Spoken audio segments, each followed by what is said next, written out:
So, fighting is conditioning. You cannot have one without the other. And I think this is something that a lot of prepper channels miss. Although more and more have been harping on. Fighting is conditioning. You will have the capacity to fight based upon your conditioning. The more conditioning you do, the more conditioning you have, the better you will be able to fight, the longer you will be able to fight. Now, this could be hand-to-hand combatives, this could be rifle work, this could be whatever. It doesn't matter the particulars here, other than the acknowledgement that fighting is conditioning. A couple of examples. So, as of the time of this recording, I'm about halfway through cycle 2 of 75 hard. If you don't know what 75 hard is, just Google it. Andy Frisella. It's a good time. And it's not a weight loss program, it's a discipline program that has the side effect of having a huge potential for weight loss. And so I'm warm from being out here walking around, and it's about 38 degrees or so right now, ambient Fahrenheit. And so I've lost a little over 50 pounds currently. I'd like to lose another 50 more, and so I'm in the process of figuring out what that looks like for my life. 50 pounds, that's a rucksack, bro. It's a rucksack that even months ago, as I was at my heaviest, recovering from surgery, basically, forced into a sedentary lifestyle while I was recovering, I could still shoulder that ruck and walk with it. Now, way better, because I've removed the weight of that ruck from my own physical body. I also get to get out here and move around and condition my legs and my feet and my back for carrying a load, right? Get my wind up. I have the honor of being able to train with J.A. Dudley. You can Google him. Professional MMA fighter, black belt in Brazilian Jiu-Jitsu, kickboxing, boxing. I don't remember all the other disciplines that he's been trained in or has trained people in, but on a fairly regular basis, I get to let him beat the crap out of me and PT me into the ground.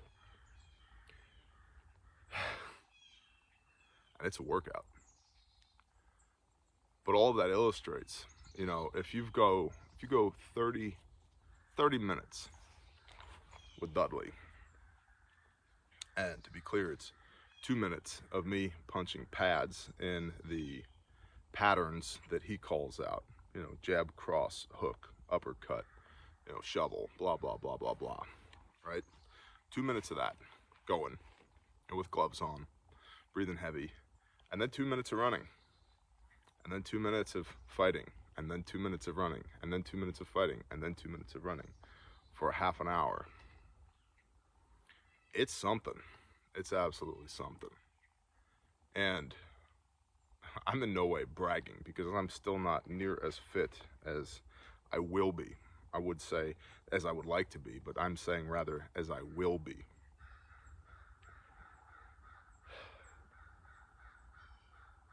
But it illustrates, all of this illustrates, that fighting is conditioning. If you have a war belt and a plate carrier and a rucksack and a rifle and a water bladder and your EDC and your boots and your helmet and whatever clothing you're wearing, and you as the prepper, you're gonna go do this thing, right? If you can't make it from where you are to where it is that you're gonna go do this thing, or you're so smoked when you get there because you've got 100 pounds of gear on, what does it matter? You can't go do this thing, right? You don't have the conditioning. Fighting is conditioning. So I think there's a lot of emphasis in the prepper space about, Bear, what light do you have on that thing, and what's that muzzle device, and are you using this, that dot sight, and why do you like using PMags, and oh, is that the cool sling from Sojourn Gear, that, yeah, oh no, I noticed you got an SE6, that's cool, why do you like, it doesn't matter. It doesn't matter what I have or what I like, because what I have and what I like works for me, and I can use it, and I do use it. If you can't shoulder your ruck or your bug out bag and walk, I'd say start for an hour, because any bug out on foot is going to be way more than an hour, right? And if it's only an hour, what do you need a bug out bag for? Just go put stuff an hour away by foot. You know, what is that? 10 miles? No, I'm sorry, 4 miles in an hour. Just drive over there and put stuff over there 4 miles away rather than carry it. If you can't walk with your bug out bag for an hour, and I don't mean you think that you can, I mean that you know that you can, what's the point in having it? And why do you need all the cool guy high speed gear if you can't carry it? If you're smoked when you get to the objective, what's the point of getting to the objective in the first place? You know, I was talking with Pastor Joe at Viking Preparedness about this the other day. In the military, young men and women, PT, all the time, every day, they're doing physical training, and then they're going to the field out here to go do the things, right? And they have standards that they have to meet. And they're not carrying as much weight and as much gear as a lot of preppers are. A lot of preppers have got way too much equipment. If your plate carrier's got level 4 plates and 10 magazines on it, and you can't walk around in it, what difference does it make? And I can say that because my plate carrier has level 4 plates in it, anywhere between 6 and 10 mags on it, depending on what I'm doing. And she's a heavy SOB. But I can wear it. I can do it. I train in it. Not just walking around here in the woods, but also actual tactical training. If you can't do that, you need to take everything but 3 mags off of that plate carrier. All the other cool guy stuff, just take it off of there. Probably leave a blowout kit and 3 mags on it and go train in that. Until it's not a thing. Those magazines weigh 1 pound each. Then you can start adding stuff back. Once you can wear that thing for 4, 8, 12, 24 hours without it bothering you. And you see all the time the guys are like pulling at the straps of their plate carrier. Yeah, they call it, what is it? Comfort positions. You know, the usual, the lean, right? There's the lean, the side lean, the back lean, kind of the front, the thumbs tucked underneath the straps of the plate carrier. All of that. It's like these guys that don't spend a lot of time in a carrier. And that's okay because you can. But the time to do that now, or the time to do that is now, so that when the world ends, you don't have to worry about whether or not you can do it. Conditioning is fighting. And I know a lot of people think, well, I'm just going to stay right here. I'm not going anywhere. I'm not bugging out. I'm staying right here. I'm bugging in. I've got my carrier. I've got a day pack. I don't need to worry about that.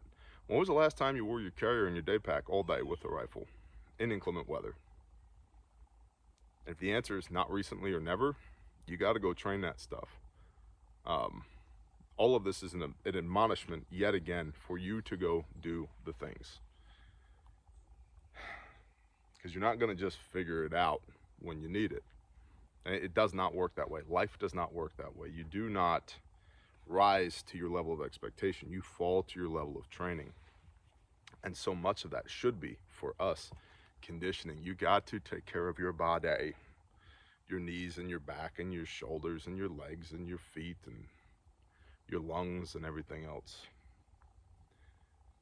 And see, the reason I think that this is not really talked about too much in the prepper community is it's not sexy. You can't just buy now on Amazon and get good cardio, right? You have to go do it. And so much of preparedness has become, unfortunately, the materialism of box checker mentality. If I could just get that thing, if I could just have that Glock, I'll be so good to go, and then nobody will be able to mess with me. It's like the Glock means nothing if you don't know how to use it. The rifle means nothing if you don't. All you're doing is buying cool gear for somebody else.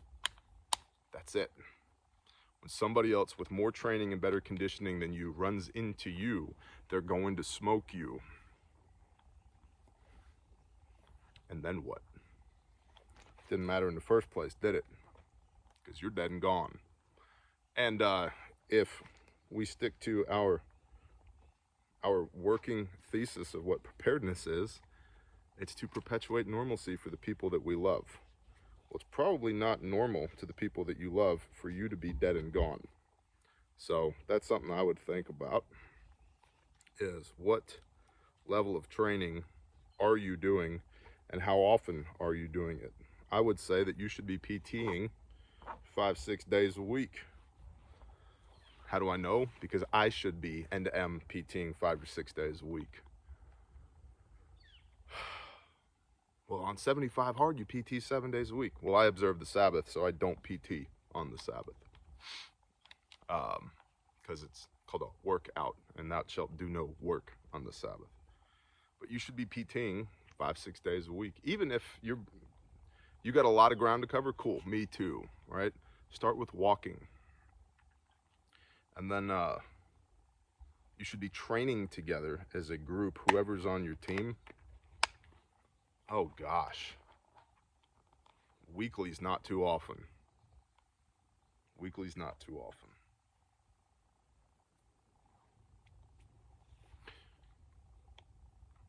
But conditioning is fighting. Fighting is conditioning. You cannot prosecute the fight if you can't get to the fight because your conditioning sucks. You cannot endure the fight if after 2 minutes of some giant person trying to beat your face into the ground, you just give up. Yep, I guess today's the day that I die. Well, what's the point of this whole preparedness thing anyway? And I say all of this not because I'm some fitness guru, because I'm not. I'm just a normal guy, man. Been rocking the dad bod for way too long, in the process of fixing that. Because like everything else that we do with preparedness, we see potential problems and then we mitigate them through action. Well, this is the action that I'm taking. And it's an action that I would encourage you to do as well. Work on your conditioning, because all the cool guy stuff in the world doesn't matter if you can't even get to the fight because your PT sucks. Another unpopular opinion from Bear. Whatever. Bless y'all. Shalom.